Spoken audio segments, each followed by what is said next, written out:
Greetings, friend, and welcome to the Between the Covers podcast, where we are working every day to remove the self limiting beliefs that are preventing us from becoming the heroes of our own stories. I am Marcus Spar, and I have with me a very special guest. We have Corey Seemiller. She is if I go to the right tab here, she is an author, a professor, podcaster, speaker, and we are going to be talking about her book that's going to be coming out. At the time of this recording, it's not out yet, but by the time it comes out, it will be. It's called The Soulmate Strategy. My imperfect plan to conquer heartbreak and find true love. As I was reading over this, that really hits the whole theme of this book. A quick summary here before we have Corey on is days after Corey's breakup, a photo of her ex wrapped in the arms of another woman goes viral on Facebook. Confronted with this gleeful boast about happily ever after, Corey, a 40-something-year-old lesbian, decides that she can't live in a state of perpetual loneliness. Boy, isn't that relatable? Plagued with the burden of her own failure in finding happiness and love. Armed with her meticulously crafted checklist, Corey embarks on a mission to heal, move on, and find the one. But no matter how many items she checks off her list, or how faithfully she follows the sage wisdoms of psychics, her breakup coach, and the legendary rapper Eminem, her hope in finding her one true love begins to fade away until she's suddenly torn between two. Now, with her heart unexpectedly on the line, Corey must find out what she really wants and where her true happiness lies. How's that for a summary of a book? So, without further ado, Corey, thank you for joining us here. Thanks so much for having me. I always love listening to that synopsis because I'm like, oh, that's just reliving the entire thing all in a paragraph. Yeah, and with what I read, because I did, I'm not the fastest of readers, and I did read through all of it in the matter of like 3 months or something like that. That really is a succinct summary of everything that was going on. And it's also just a really interesting and compelling story about the struggles of not just trying to find your one true love, your soulmate, however it is that you want to describe it, but also kind of what's necessary for breakups to separate yourself from someone you're romantically involved with, and really trying to find someone who is going to provide a space for you to find that joy and happiness. Yes, yes, absolutely. And that's the thing is, not only could I relate to my own experience, but I think back to other breakups I've had, and I think about how I did so much of this before, and I will probably do so much of it potentially again if I ever go through a breakup. Just don't lose that checklist, okay? No, the checklist is golden. That's the last chapter of the book is actually my 44 point checklist. Yeah. And I did read that, of course, being the last, that was the last thing I was reading through in that. And I'm like, wow, this is methodical. It's it's well thought out. And there are certain things on here I'm like, doesn't exactly apply to me, but who am I to judge? If it worked for you, great. If it works for others, great. That's kind of the whole point of these experiences. We kind of take what works for us and just, brush off what doesn't. Exactly. Well, and the 44 point checklist, the interesting thing about it is there were many things in there that I tried that didn't work for me Yeah. either. And so I put them in the checklist because, you're right. It might work for somebody else. I talk a lot about, like love crystals, right? This idea, I got love crystals. That didn't do anything for me really, but so other people might really love crystals. So I included it as one of my, my checklist items because who knows? Yeah, and I'm too much of a skeptic to like buy into things like love crystals and psychics and that kind of stuff. But as I was reading through your book here, there were definitely some things where it's like it, it's it, I have a lot of experience in the Christian faith that I grew up in. And even though that's something that doesn't work for me anymore, there were times when it's like, hey, that was giving me the direction, that was giving me some advice, that was giving me the hope to keep trying and keep moving forward and just taking that next step. And again, who am I to judge? If if it works for someone, I know people who get tarot card readings and it's like one of the most valuable things that they go through. And I'm like, great. If that works for you, if it helps you, then do it. Because this is probably one of the most challenging things that we can navigate is trying to find someone who is going to be the person that loves us the deepest and also has the potential of hurting us as well. Yep, absolutely. Absolutely. And and I always say too that, sometimes you may find something that works for you and it's great because the whole point of healing is you heal on your own terms. Mhm. And, whatever you find peace and solace in, some people might find it in therapy. Some people like me, I found it in trudging across the Grand Canyon. You can find it in various ways. But it's also interesting to know that something that might have worked for you before might not work for you in the future. So the healing process is so ambiguous in so many ways. And so for me, it was this journey to just try anything and everything. Just try it, see if it'll work, see if it'll make me feel better.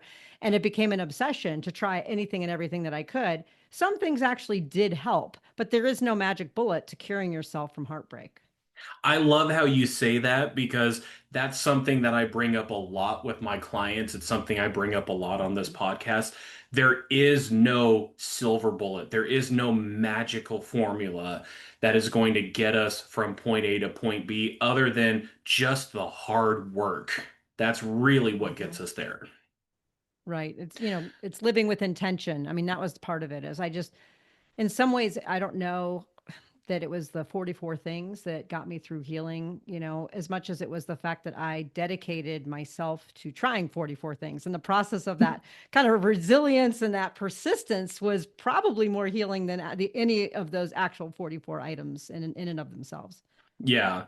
And so, talking about doing some of this hard work, what drew you to the hard work of writing this book? Well, it was interesting. I experienced this breakup in the summertime. And I mean, everything that was coming after that was just more ludicrous than the next. I was trying things that were ridiculous. I was going to speed dating events way too early and, trying to do all this stuff. And I started telling stories to my friends about some of this off the wall stuff that was going on, and they're like, your stories are hilarious and they're so interesting. And one night in November, so it was about 5 months after I had kind of started accumulating this like story in my head of these things happening, I decided to sit down and write them into like a parody article. And I thought maybe it'd be really fun to put in a magazine, just share kind of something fun to get people, I don't know, just to say you're not alone, this whole like breakup and dating thing is just weird for everyone.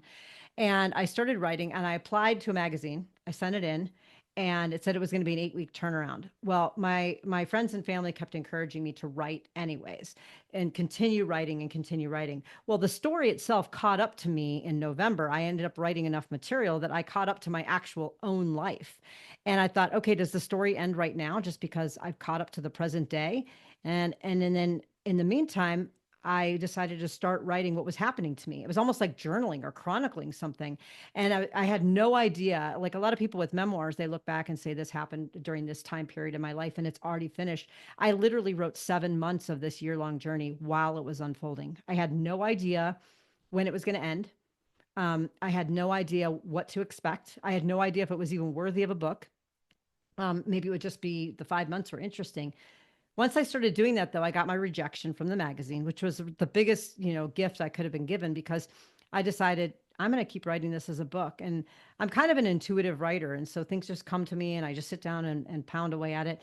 And I was just chronicling my journey until I got to a point where I thought it was the end. And I sent it to an editor and she said, no, this is not done. It's not done. I said, okay, how much longer do I have to write? She said, I don't know, because we don't know what's going to happen in the future. So I just kept writing and writing. And then all of a sudden, one day I wrote the final chapter and I knew it was exactly the final chapter. And it was exactly 1 year. So it was kind of cool. It was like the book was meant to be written. Yeah, really sounds like it. And as you've already shared here, the book does take over, or it chronicles a timeline of a year going through trying these 44 different things that you're given this idea, put it on the checklist, try it out, put this on the checklist, try it out, and just keep moving and morphing and everything. Um, how did your views on relationships change over the course of that year?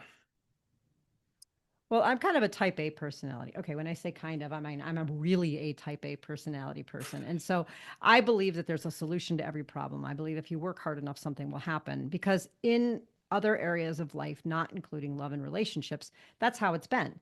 If I work hard enough, I train hard enough, I can run the race. If I work hard enough, I can get the job or finish school.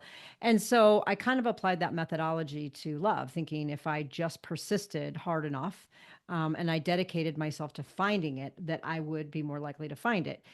Potentially true. I mean, you can't, you can't find someone to date if you're not willing to be open to dating, right? But at the same time, it was like this. It became a relentless quest, a pursuit, and I'm, looking around every corner, and it became such an obsession at some points that, um, that I kind of well, I finally came to realize that you can't force that. You can't force love. And so I'm not a big wait until it comes to you kind of person, but I realized there was a lot more flow that I needed to have just even in life, and just say sometimes things just have to come to you and opportunities will come.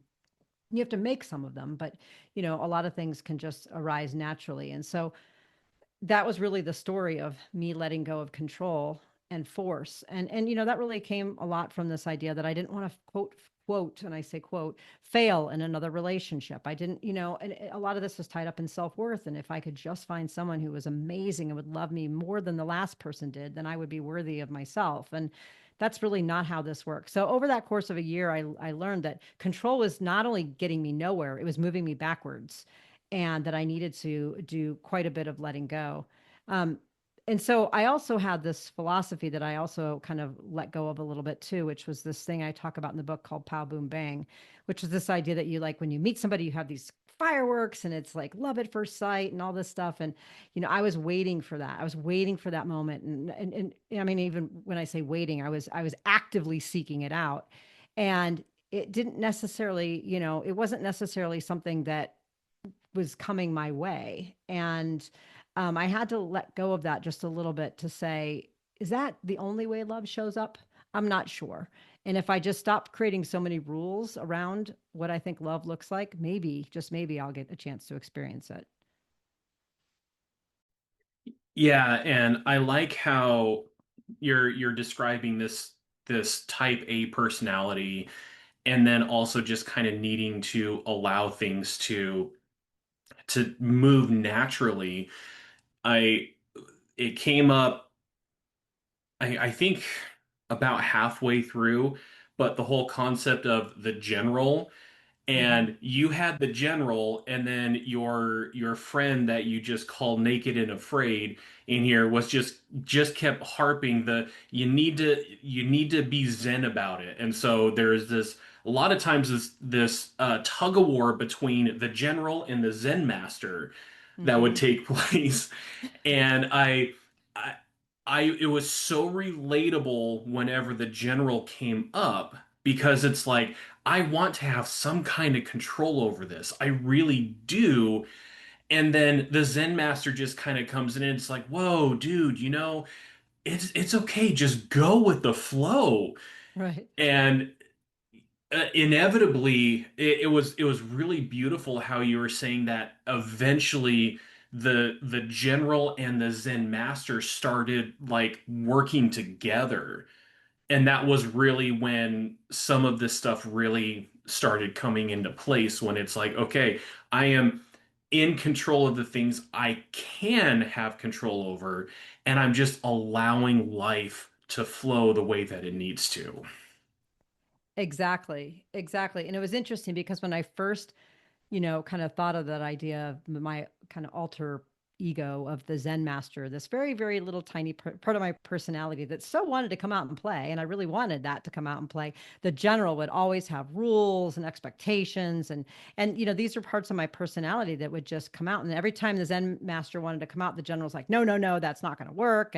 And it was funny because when it was suggested to me very forcefully by my friend, who I do call Naked and Afraid, so aptly named after our favorite TV show, reality show, she pushed it on me a lot and was like, you just need to be more Zen. And my solution to being more Zen was, okay, I'll write it on my list. which is inherently a kind of forceful, controlling, general like action to be more Zen. And you don't just be more Zen because you write it down on your checklist. You can't just force it. It's like, no, be more Zen. You can do this. It's like, but it was, again, it was so relatable, that experience. I Are you at all familiar with like the therapy model internal family systems by Not so chance? much. So that's something, as I have stepped in as a coach, I've learned about this model where it's like within all of us there are these different parts that are constantly at war with each other. Mm-hmm. And so whenever you're talking about the this general part within you, that is a part that's like, I'm doing everything I can to make sure that I don't get hurt again. You're not going to get hurt again because we're going to follow A, B, and C, and it's Mm-hmm. going to logically lead over here. And that's going to do everything necessary to prevent us from being hurt. But Mm-hmm. while we're doing that, there are other parts inside of us as well that are like, no, your controlling has just made things worse. Right, right. That's not going to work. We need to instead do this. And so it's like this again, the tug of war, this push and pull, this battle that's taking place inside of us. And a lot of times we don't even realize that's happening because we're so new in this area of what's driving our decisions, what's the motivations, what's giving us hope, what's taking that hope away, and what's everything coming up from our past that is driving these behaviors to protect ourselves. Mm-hmm. Mm-hmm. Absolutely. And I being able to identify that is really important. I mean, that was one epiphany that I had in writing the book is I realized that these two parts of my personality were at conflict with each other well before I entered into this journey or wrote this book. I could see it back. I even talk about it, seeing it back to when I was a little kid, and how I've not been able to, I guess you would say, manage that or deal with that or reconcile that very well. And it's still a struggle, but now I can recognize when the general needs to sort of come out a little bit more and when I need to be a little bit more zen about things. And I've gotten so much better at being able to do that, but it took recognizing those parts of me in order to be able to make that move towards being more intentional with them. Yeah, and you say something earlier on just in this whole how we are trying to protect ourselves is we come up with these I my brain is failing me on the word that I'm looking for. uh but we effectively come up with these mottos or these goals of like, I'm never going to be hurt this same way again. Mm-hmm. And that was something that ended up coming up in your story. And the thing that is as wonderful as that motive is, a lot of times that does cause us to end up being hurt in those same ways. Or we end up reenacting something that hurt us when we were younger, and we're now bringing that onto someone else because it's we do what we know. As Right. much as we try and avoid it, we kind of do what we know. If the general's coming up all the time, the general knows what to do. Mm-hmm. So the general's going to step in and do its job, even though if it might not be helping us all the time, it does have its benefits, but 100% all the time, That's not really going to give us the results that we need. Right, right. And that's the thing too, is when we're in a state of chaos or crisis or hurt or whatever, we tend to lean on what's most familiar to us. And if in my case, responding as the general is familiar to me. So the more hurt I was, the more control I needed to take. And the more control I needed to take was creating more hurt in my life. And it just became this spiraling effect. Yeah, absolutely. So, as you're looking back on this whole journey, is there any part of your experience that you would have done differently if you had to do it all over again? Well, if I look at it right now, if I had done anything differently, I wouldn't have this really amazing book that I think, and I'm hoping is going to help people kind of understand that their, turmoil and the things that they're feeling and experiencing after heartbreak is okay. It's normal. Like we all feel this way, and grasping at straws is like that's what we do to survive. Barring the fact that it would change any book, if I were not writing this book and I just had to live that year over again, I would definitely. Be far more transparent about my anxieties with people, my ambiguity. I was torn between two people, and I didn't want to say anything to anyone until I was clear about what I wanted. But the more I forced myself to try to be clear, the less clear I became, the longer the time was ticking, and the more of a disservice I did to both of those people. And so I think if I were to do it over again, I would just be really above board about everything. I don't think I was secretive or anything malicious, but at the same time, I think it's okay to have a lack of clarity and be open about that than trying to have all the answers before you say something out loud. And so it's okay to not know and tell people that you don't know. And I was really afraid of doing that. And I wouldn't, if I were going into a situation, whether it's a romantic relationship, it's a job, it's a whatever, is just be really open with people and just say, hey, listen, I'm concerned or I'm unclear or I'm uncertain about something and I don't know what to do. And I think that would lead to way less internal angst, but also just be fairer to everybody in the situation. Yeah, and it's also something where you're not the one who has to have the answers. Because one of the things that comes up, I laugh when I think about this story is you and your partner that you call birds in the book. At one point, like you guys were hanging out, you had dinner, you're just kind of sitting around and talking, and she's getting ready to leave. And you finally, it's like everything is within you screaming, saying, just say something about it. And you end up having this moment where you're like karate chopping the air, being like, what's going on between us? Yep. It's just like that certainty that you were wanting to have about was there something going on between the two of Mhm. you that really didn't come about until the two of you started communicating about that. Right, right, exactly. Instead of kind of easing into it and just saying, "Hey, I had actually rehearsed this line, like, I'm interested in, in maybe going on a date with you." Instead, it turns into this, what's going on, because that phrase in and of itself just leads you to say there's an answer and there's a correct answer.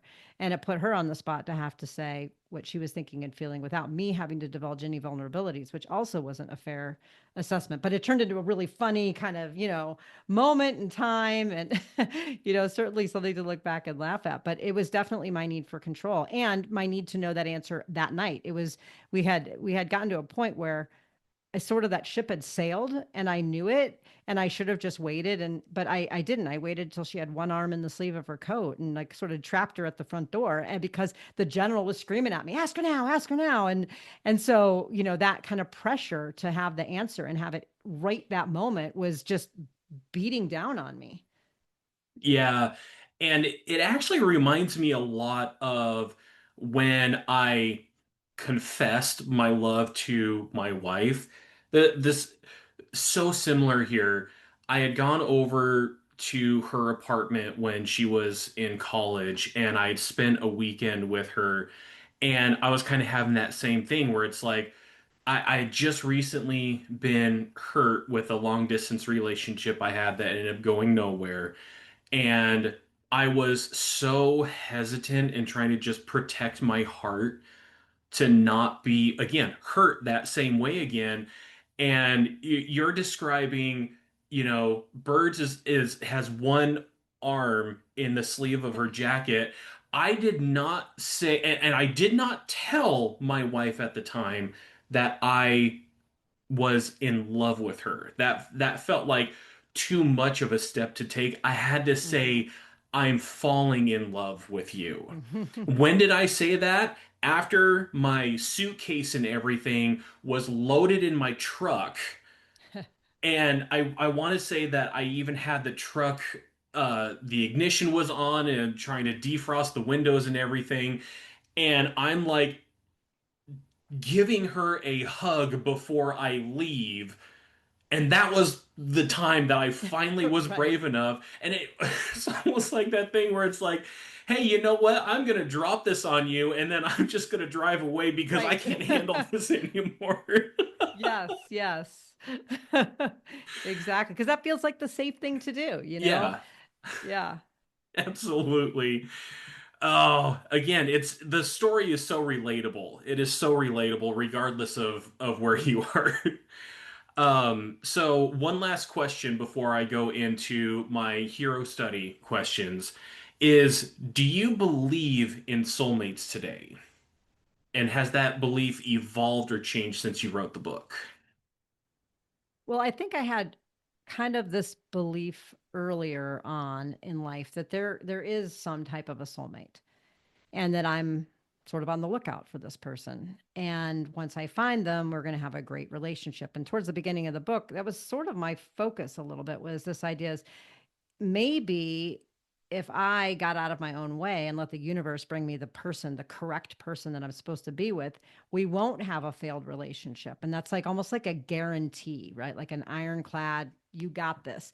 And over the course of the book, I that definition broadened quite a bit. I do believe in this idea of, soul circles, maybe people we have met or been in contact with in past lives. I believe in that kind of thing, and I believe there are certain people that come into our lives for certain reasons. I just believe it's much broader than one person, because the chances of that one person being, at the I would lurk at the bookstore. That was one of my things I would do. But that one person that's the one soulmate just lurking there is probably improbable. But the idea is that there's lots of people that I believe that we're drawn to and we don't really know why. And there's other people that we're repelled from.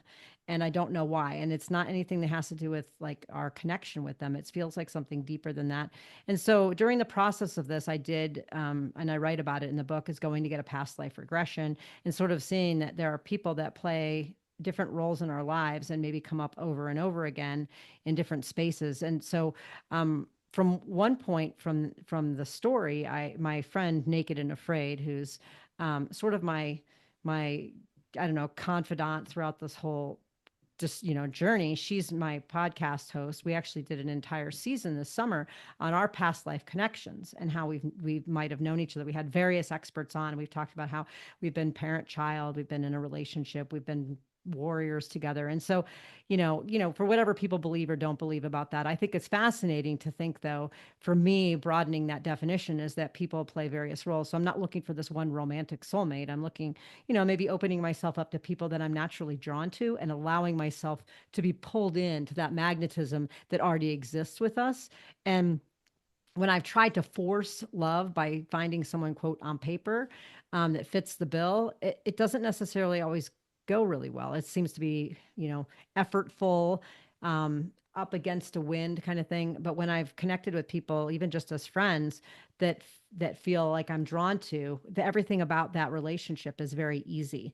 And so I really come from that perspective of allowing myself to just be drawn to certain people and then lean into those relationships, working collaborations, romantic relationships, whatever it might be. Because I do believe there's something there that's at a level that I just simply don't understand. Yeah. And I think with this same logic about like having these circles where you do have people coming into your life that you've had some experiences with, if there are previous lives or anything, I think I may have just found someone like that. Someone who I was just kind of getting some good vibes from. She would constantly have a therapy appointment like immediately after mine, and I usually bring my dog Odin with me to these, and so he was like constantly wanting to go say hi and everything. And once we finally started talking, found out she's a trans woman and was just kind of getting some good vibes from me and everything. And now I pretty much say she's my sister from another mister because Mm-hmm. we relate on so many things. We have so many things in common, and we've just been sending messages back and forth where it's like I've just got like a new best friend, and I Yes. love it. Now, that's not to say that, there's anything romantic that's going to happen, but I found someone where it's like our souls really do resonate with each other. Mm-hmm. And it's Absolutely. and it's so important to find those people too. Life is so much better when you find them. Well, it's effortless. That's what I think about is when you have those people in your life, it's effortless. If people were to sit down right now and think about everybody that's in their lives, A, who has persisted, and B, who does it feel effortless with? And it's really easy. It's really easy to say, here are those people. And a lot of times we say, okay, great. And then we still go do other things with other people, which is fine. But I'm leaning into this bigger notion of soulmates where I think that being drawn to those people is there's meaning behind it. If I'm gonna like find a way to be more fulfilled and happy, I'm just going to spend more time connecting with those people, just like you have. And most of these people are not romantic connections. You feel a real kinship with somebody, that you met at a seminar and you sat next to, or you never know how they come about. But I think for me, one of the lessons I've learned is just leaning into those more, so that I surround myself with people that I feel soulfully connected to. Yeah, absolutely. So again, we're talking about the trying to get my light to work here on the cover. We're talking about the Soulmate Strategy. It's a really good read. It is by the time this airs, I believe it's like it'll have released 3 days ago, 3 or 4 days ago. Definitely a good read. I highly recommend that you check it out. Um, and we'll probably talk some more about that as we're going through here. But I would like to switch over to my questions that I always ask on these interviews based around Joseph Campbell's hero's journey. And so the first question that I have here is it's something that may even tie into some of these experiences or things that we've already talked about, and that is, would you give us a brief snapshot of important moments in your life? Yeah, there's a few that are singular events, and there's a few that are more like categorical events. But I think of important moments being like the birth of my child, the death. I've had two parents are deceased. Graduations, those kind of things that are more singular events in memoriam kind of things. Those were obviously important moments. But if I were to like take those and put those on its own shelf in its own category and kind of look at a few things that were really, really profound for me, one of them was I was in the Army for a stint and I went to basic training. And graduating basic training was really, really cool. Only because basic training is really hard. And so graduating from it felt like, oh goodness, I get to go home now. And it was kind of a monumental event. Not that I didn't think I could do it or that would ever come, but it was like, wow, okay, I did this. Another one was I did a marathon in December of 2024, my first and only marathon, and I walked the entire thing. It took me like 7 hours and 20 minutes or something, and I finished it. And so that to me was really important because it just showed that I could really persist and do something that I wanted to do. And so again, all of these are just kind of the important moments have to do with sort of persistence. A couple others, I hiked across the Grand Canyon. Again, these are goals I set. A lot of them are physical in nature, because I just want to push myself to kind of the end and see what I can do. And so those have been really big. But two kind of emotional ones that I think were really important for me. One was I've written several books. I write books about leadership, which is my field, and I write a lot about generations. I'm a generational researcher and speaker, and I wrote my first book on generations called Generation Z Goes to College. And I was so proud of this book. And I remember my publisher had sent it to my house, and I was living part-time in another state at the time, and they sent it to my permanent address. And I thought, oh, I can't even see my book. So one of my friends actually went, picked up the book, mailed it to me, and it came to me. So it was a few days after my co-author had gotten her copy, and she was already excited and posted all about it. And I opened it up. I remember opening the cardboard box and feeling it in my hands, and I cried. And it was in this little like plastic sleeve. So I put it back in the sleeve, and I carried it in my backpack for like 5 years, just around with me, because I was so proud of it.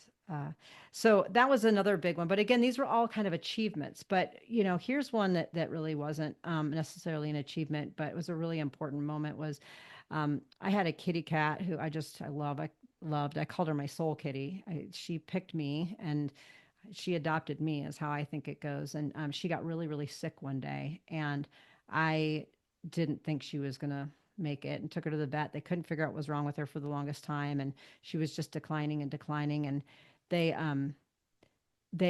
I couldn't watch her do this anymore. But they said, she has cancer and we can give her a chemo treatment. And I was like, I don't know about chemo on cats and all this. And I learned all about it. And I learned that it was an option and it would extend her life. And she got her first chemo treatment.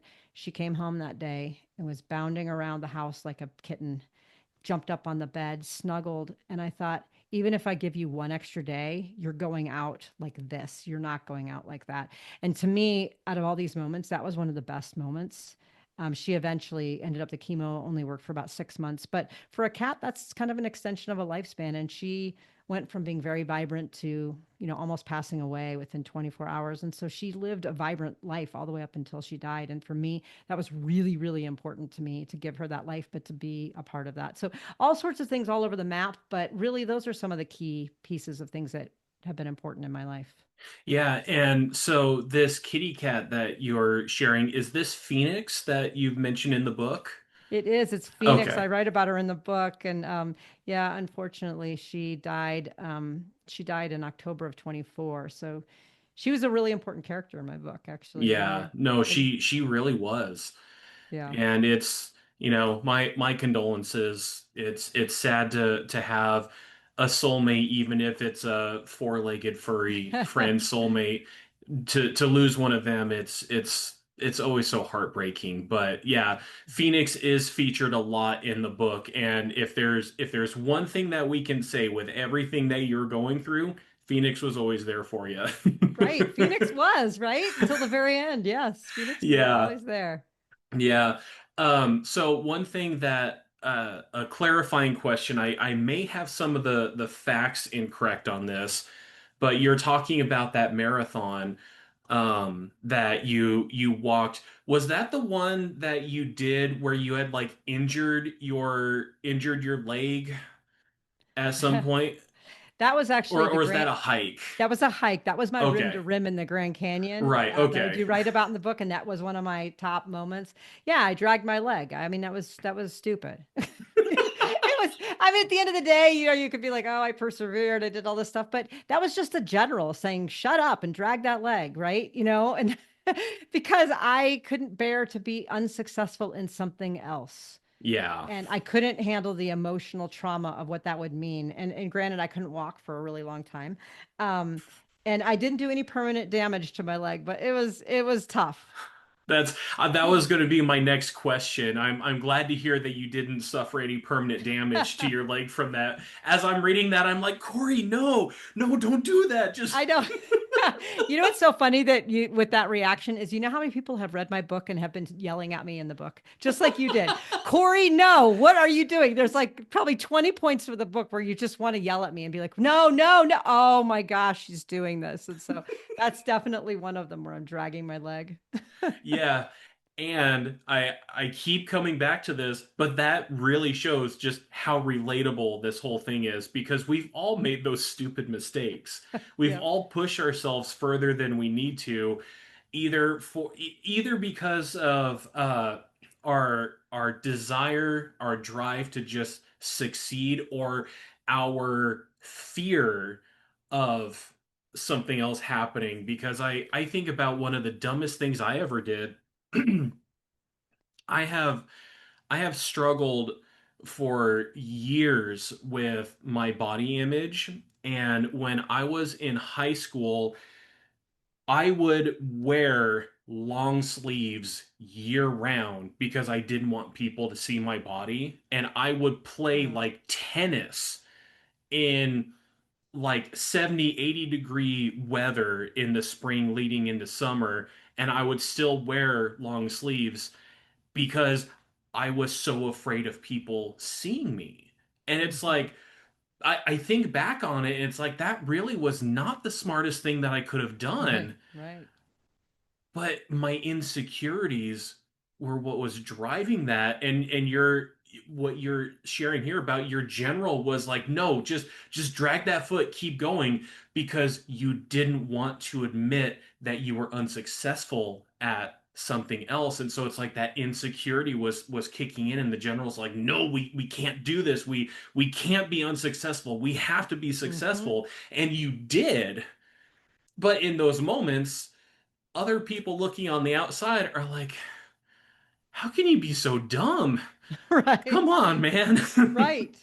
Right. And well, that's what I happens when you force and control things. You make really, really egregious errors and you can hurt yourself. I mean, there are people that, you see them like, I don't know if I want to go cliff diving. I don't know if I want to go cliff diving. They're like, come on, they're telling themselves, go cliff diving. And, and then they're nervous and they jump and they hit their head because they're not really fully ready to do that.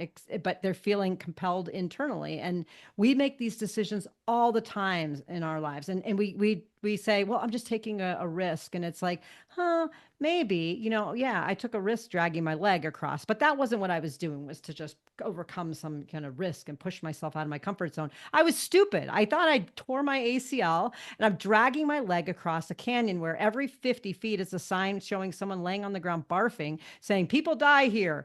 And I'm just like dragging my leg right past those signs. And it was just a stupid thing. But we're not rewarded for our process. We're rewarded for our outcome. So what happens is I get out of the canyon and I'm like, see, I did it.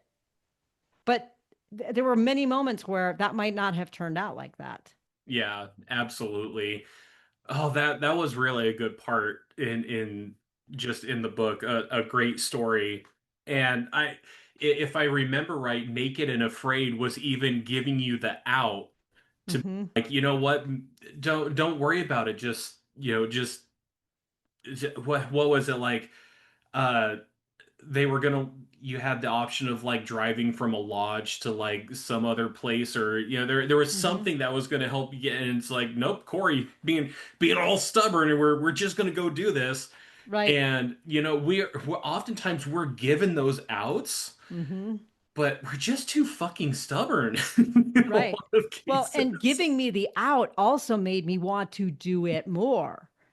Right? Yeah. Because she was like, "Oh, you can just take the shuttle back," and I was like, "Well, if you take basically, if you take the shuttle back, then we all fail. Great, but you're not going to take the shuttle back. You're going to walk across. You're going to post this on Facebook, and you're going to say I hiked the Grand Canyon, and then people are going to ask me, and I'm going to say no, I took the shuttle. So no, no, not going to happen. And this also touches so nicely into something I talk about a lot. We need to stop comparing ourselves to others. Mm-hmm. Just stop that. It's not doing anything to help. Right. Exactly. Exactly. So, my next question here is, what is something in your life that you have overcome? Um, this sounds kind of cliche for a speaker, but I had to overcome stage fright. Um, I was starting to do some speaking. And I mean, we could talk about like trauma and overcoming those things and stuff, but I write about that in my book. So, but this is kind of an interesting one. I started speaking in 2008, and about 2 minutes into my speaking, no matter what I was talking about, I would get super lightheaded and I would have to grip the podium so I wouldn't fall down. And then after about 30 seconds of whatever this was, it would pass and I was fine. And I would just get so nervous going up on stage. And so in 2017, I was selected to do a TED Talk at TEDx Dayton. And I remember we had all these coaches and we had rehearsals and all this stuff. And they're like, okay, it's going to be in front of 1,200 people, a live audience, and then it's going to be on TED.com. And they use these words: in perpetuity. And so it was like, oh no, don't mess this up. And so I was terrified and I was reading every single thing that I could on how to calm your nerves before giving a TED talk. And I came across this really great piece that said, stop trying to calm your nerves, because there's my general again, right? You know, yelling at someone and even at yourself to calm down isn't really a calming effect, right? So I I ended up reading this I don't even remember who it was, but he wrote this really great piece about use that anxiousness as excitement and enthusiasm. And if you lean into that, which is my Zen master, you'll come off more organic and you'll be less stressed and less, anxious. And so I was like, okay. So before I went onto the stage that day, I started feeling myself getting amped up and I jumped up and down and I was like, and I started saying to myself, I'm so excited. I'm so excited I get to go do this. I'm so excited. And I got myself super psyched up, went out on the stage. It was the first time in any rehearsal that I hadn't made a verbal error, because you have to memorize the whole thing and then you have to act it out and you have to like have the pauses at the right place, your feet. It's very choreographed. And I had done a little goofy mess up every time I've done it. This time I made no mistakes. It came off exactly like I wanted it to. And guess what? It was fun. It was really fun. I mean, I was less stressed when I left the stage because it was still stressful, but I had fun. And so now when I go up on stage, I usually have like a walk up song and I bounce up there and I just get excited. And I always tell the audience, like, let's have some fun today. And I think to myself, if this isn't fun, why am I doing, well, why am I continuing to do this? And I remember thinking that it wasn't necessarily just overcoming kind of, stage fright or stage jitters. It's really this process of leaning into myself, my emotions, my feelings, my somatic responses of my body. So instead of repressing things, again, going back to the general and the Zen master, if I just didn't try to control and I let go and I leaned into something, I was going to have a lot more fun and be far more successful at it. And so that's been sort of a metaphor for how I've done many, many things since that TED talk. And that's why it was so profound for me, because that's now how I do things. I just kind of like lean into it a little bit more and really do relinquish control. Yeah, and that's such a great story because when you were first brought to my attention, I did go take a look at the TED Talk video, and I mean it does seem very very natural. It doesn't even seem like I if you hadn't told me, I would never have guessed that you had made any verbal mistakes in any of the practices and the warm-ups or anything like that. And there, again, the general does good work. Mm-hmm. So does the Zen master. Mm-hmm. And having them work together is kind of the important thing because, again, we want to control the things that we can control and then just kind of flow with the things that we don't really have any of that control over. And at the same time, when we are focusing so much on trying to control, a lot of times that can just make things more stressful. And it really does Mm-hmm. take that fun out of it, as you're describing. Mm-hmm. Absolutely. And the part where you talk about them working together is great. Like the general had me on a rehearsal schedule. I would rehearse in the shower. I'd rehearse when I was driving my car. I would use my time wisely. I would practice my steps. I would do all that. So the general was good, right? I wouldn't want to do it without the general, but I Hmm. needed to have some organic kind of flow feeling for it to come off as natural and for it to just simply be more enjoyable. And so even like when I talk about in the book, there were a couple times where the general and the Zen master really worked well together, where Yeah. one picked up where the other left off and they balanced each other. And I was able to make a really great outcome and still have something fun and fulfilling. And I think that's been a very big lesson for me is to, again, I do really well with the general. That's my default. But trying to lean a little bit more into the Zen master part has really opened up a lot of possibilities because they work really, really well together. Yeah.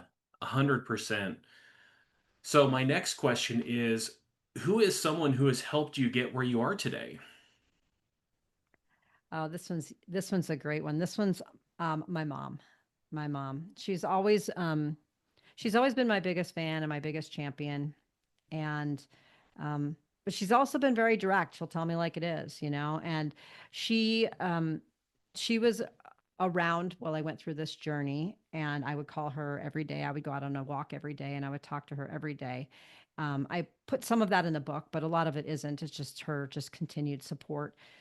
But she was pretty much, she would just say it how it was sometimes, and I needed to hear that from her. But at the end of the day, she's always say like, "I'm really proud of you. You know, I really love you, and it's gonna get better. I promise you, it's gonna get better." And I mean, she's done that my whole life. But I think about the journey of writing this book. She was really there for me. And when I wrote the magazine article, I gave it to her and I said, I want you to be the first person to read it. And she read it and she was like, this is really good. And she said, there's this one section though that you portray this other character. You don't name them or anything because everybody's got like a pseudonym and stuff. Hmm. But she said, just remember that if this person were to read this and they knew that that was them, how would they feel about reading this? You need to, Mm. think about making sure that you portray people in the kindest and most respectful way that you can. Again, if people do bad things and people write things down that they did, that's kind of their bad, right? But Yeah. at the same time, you can also choose to portray people in a light that isn't disrespectful. And I didn't know that I was. It was just sort of more humorous. And then I looked at it and I was like, "You're right, Mom." And she really helped me smooth over some things to say, if I were on the receiving end of this, would this be how I'd want to be portrayed? And so there were items of things that I left out of the story because, not that I wanted everybody to be portrayed in a good light because they aren't. And I certainly am not necessarily. But my mom was in my ear the whole time saying, kindness and respect, kindness and respect. And when you do this, and I finished the book a year later, the following July, and then she ended up passing away shortly thereafter. So she's never gotten to read the full version of the book. She read only part of it as I was writing it. There was one chapter she really hated where I talked about these kittens, and I still kept it in the book because I refused to get rid of it. But I talked much more graphically about their lack of litter box use. And she was like, "That is disgusting. That does not need to be in this book." And so I was like, "Okay, Bob." So she was sort of always my kind of beacon of, kind of reality sometimes, but doing it in a way that was so loving to me and so supportive.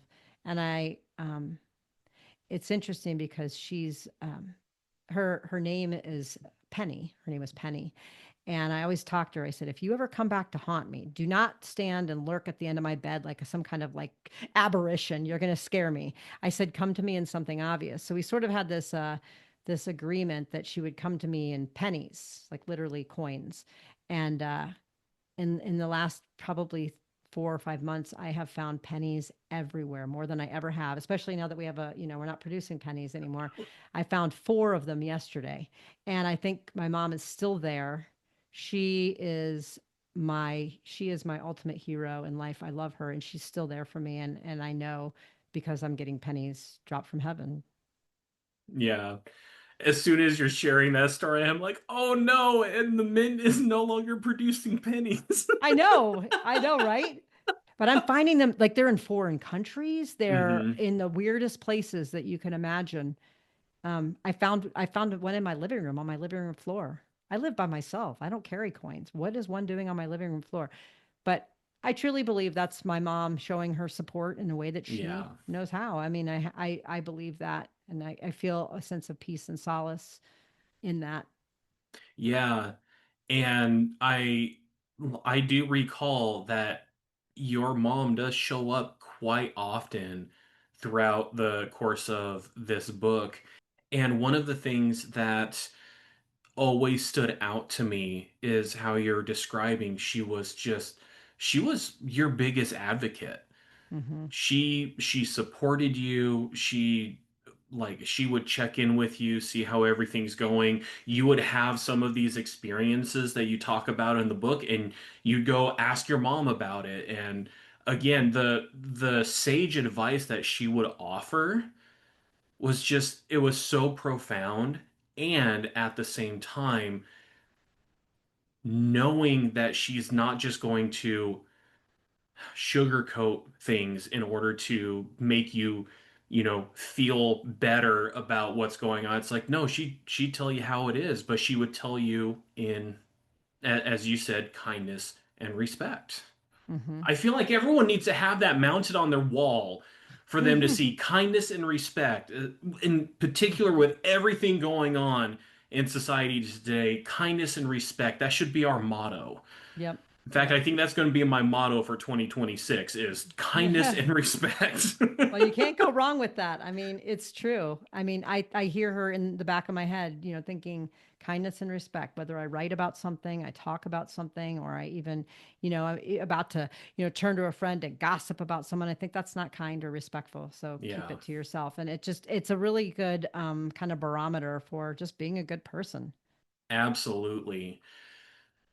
So I kind of get the feeling I know what the answer to this question might be just because I did read through the Soulmate Strategy.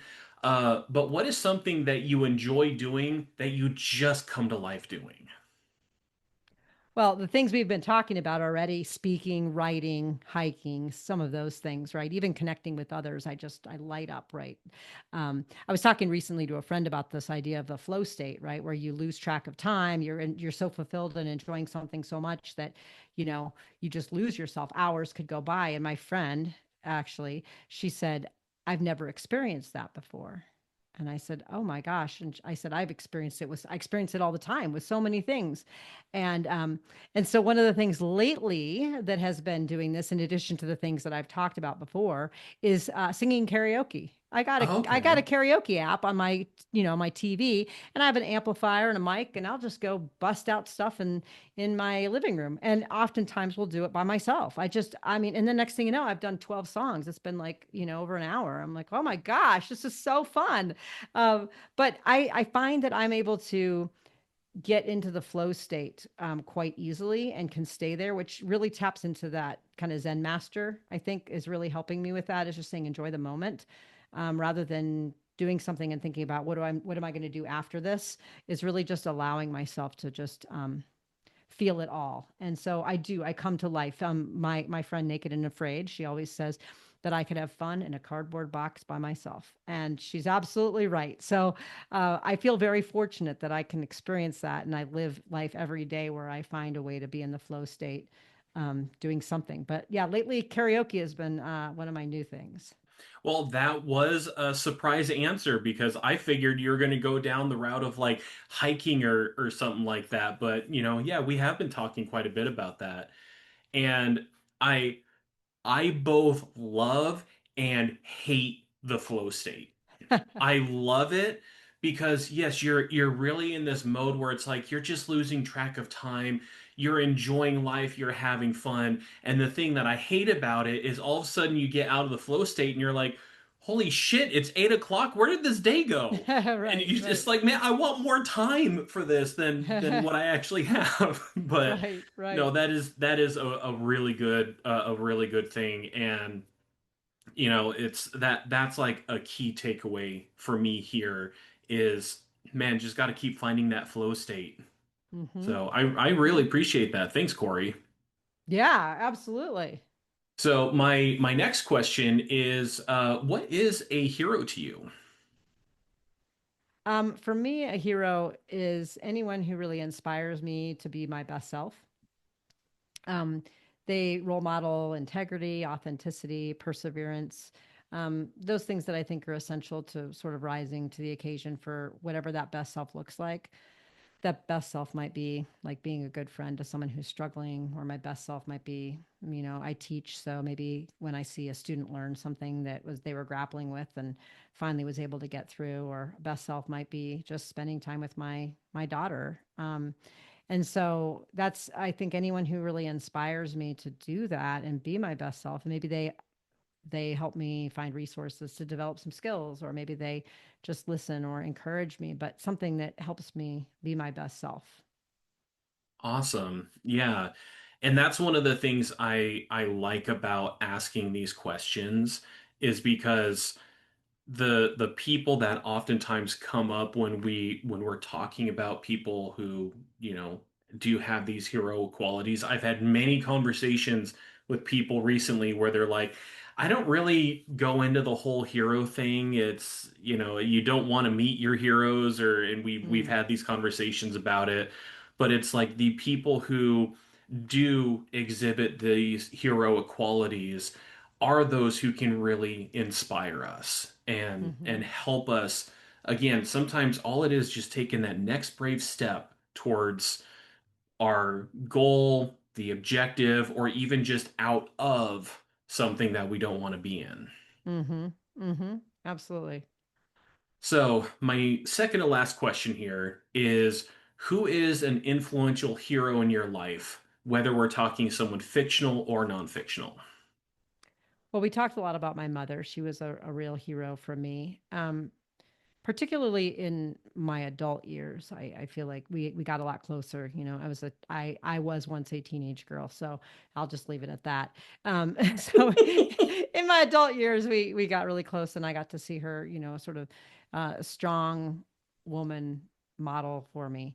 But I also have to say my grandmother, who was my dad's mother, was oh, she was amazing. I mean, the best way to describe her was she was a spitfire.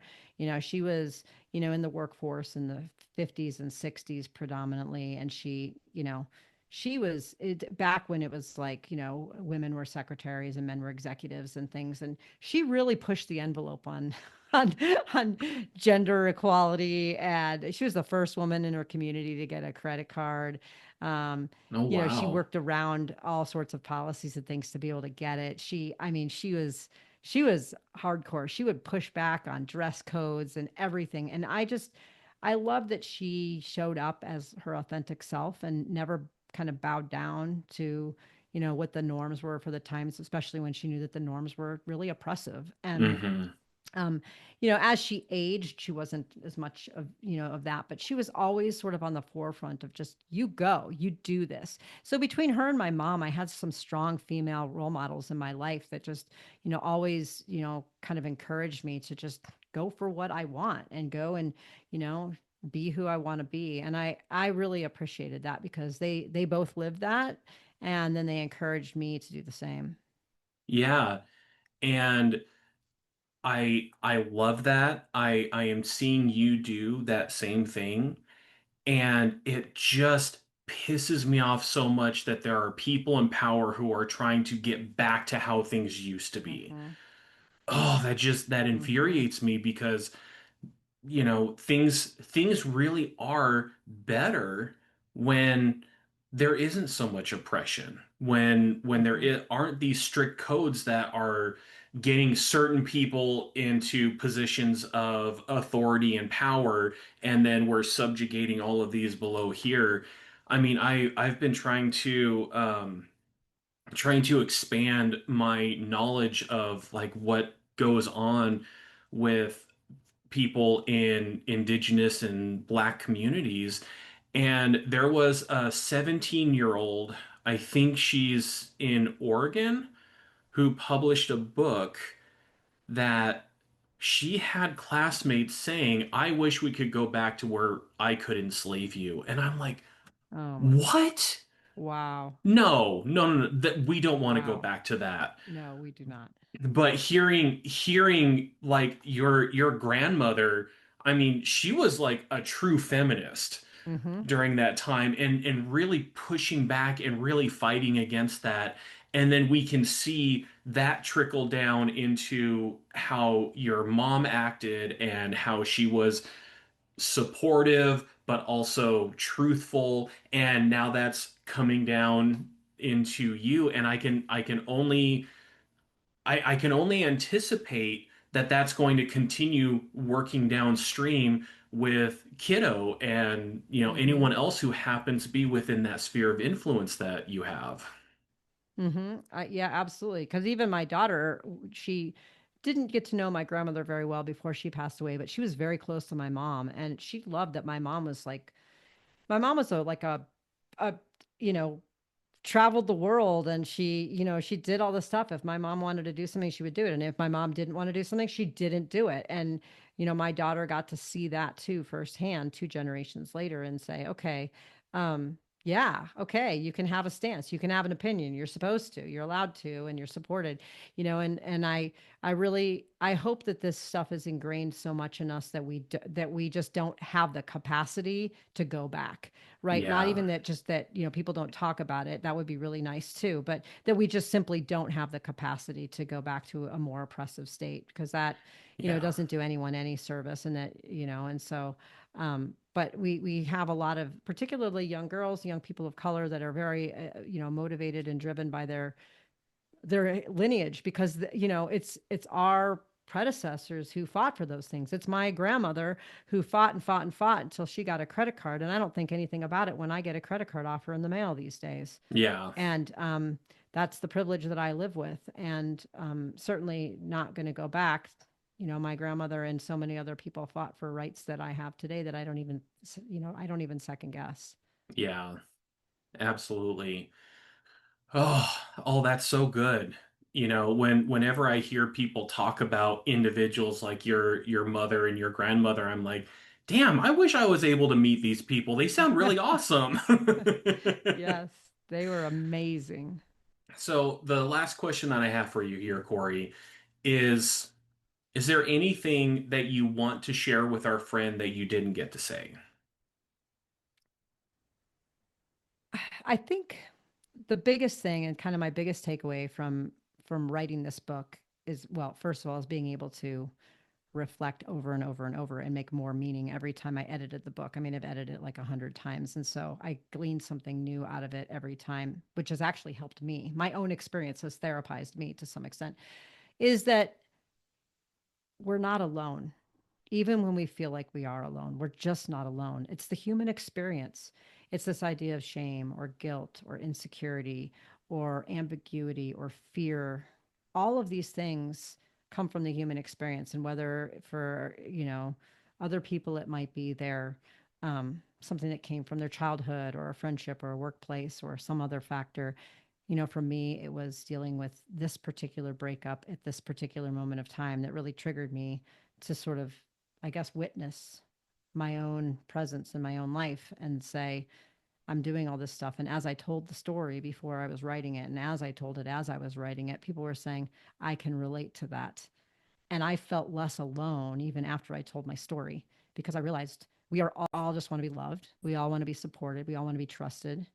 We all want to have safe spaces to go to, and we all want to feel worthy. And that's the human experience. And so I hope when people read this book that they know that the many stories I tell in here is just me saying to you, you are not alone. Absolutely. And I'm going to I'm looking through some of the things in your book here that I happen to underline. And this was something, if I'm getting the story right, this was something that your friend Pants had said when you guys were messaging back and forth, um, that it's okay to not be okay right now. This part is awful. It feels like forever, but it will pass. And cry. It's okay to cry. Just don't live there. What you're describing about, feeling alone, because we all wrestle with that. We all wrestle with those feelings of being alone, being isolated. The guilt and the shame can come in and just kind of hold us there. And being able to tell ourselves, hey, it's okay to feel this way right now. But the important thing is we don't want to stay there. Mm-hmm. Mm-hmm. And the the staying there can sometimes be easier because it's what we're more comfortable with. If that is something that we are familiar with. I have a lot of experience in my story of feeling like I'm not accepted within my Mm-hmm. social circles. And so it can be so easy for me to step back and say, well, these people just don't want me around, Mm-hmm. and not actually take the difficult step of trying to connect with people because this is what I'm familiar with. Mm-hmm. So that Yeah. that was that's really good. And I want to end in the beginning actually of your book here. This is coming from the prologue, and I absolutely love what you say here is I could never have expected what would come next, except that it had been there all along. Yes. I love that. That was the first line that I underlined in the book because a lot of times in these journeys, I mean, granted, this is coming out before Valentine's Day, so I jokingly will refer to it as National Singles Awareness Day because you have so many people that when it comes to these holidays that do celebrate love and romance, you can really feel alone Hmm. and just feel that void that it's like, well, everyone else seems to have it, but me, for some reason.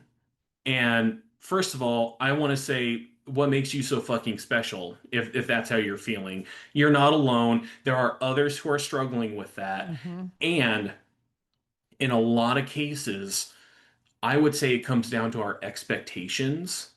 And we're going to find the answers to some of our deepest questions, sometimes from the most, we'll say, expected sources. And then sometimes they're going to come from things that we never would have anticipated. And it's all there with us this whole time. Yep, exactly. Awesome. Well, Corey, thank you so much for your time here. I really appreciate you giving me the opportunity to read the book and have this conversation with you. Thank you so much for having me on and getting to talk about it. I mean, it's fun to be able to explore it from different angles because every time I get to talk about it, I even learn something new about myself in the book. Yeah, as you said, with the hundreds of times that you were editing, that's Hmm. pretty normal. So again, the title of the book is The Soulmate Strategy by Corey Seemiller, My Imperfect Plan to Conquer Heartbreak and Find True Love. I can't recommend it enough if you want to learn from Corey's experience over a year's time of trying to reconcile the grief and loss of a pretty important relationship and working through finding two people that she's suddenly trying to balance and figure out, oh shit, what do I do with this now? Right. And if people would be interested in hearing more from you, you also mentioned that you have a podcast with your friend Naked and Afraid. Could you give us the name of that podcast? Yeah, absolutely. It's called Rock That Relationship, and you can find us on pretty much every major podcast channel. And we just finished season 12 that just came out a couple weeks ago. So we've got a lot of back episodes to listen to. They're evergreen content, so they're batched in sets of 10 by theme. So if you just want to jump right in the middle and read, listen to all about, healing from heartbreak or online dating or whatever, just jump right in. Awesome. That sounds great. And I'll make sure to have links in the description and the show notes and everything. So, Corey, again, I can't thank you enough. This was such an awesome conversation. Thank you. And we will be back again next month for another hero study. And I hope that you were able to glean a whole ton from this conversation, if not more than what I was able to get from it. And until next time, live strong for today. Great. Thank you, everyone, and best wishes to all of you.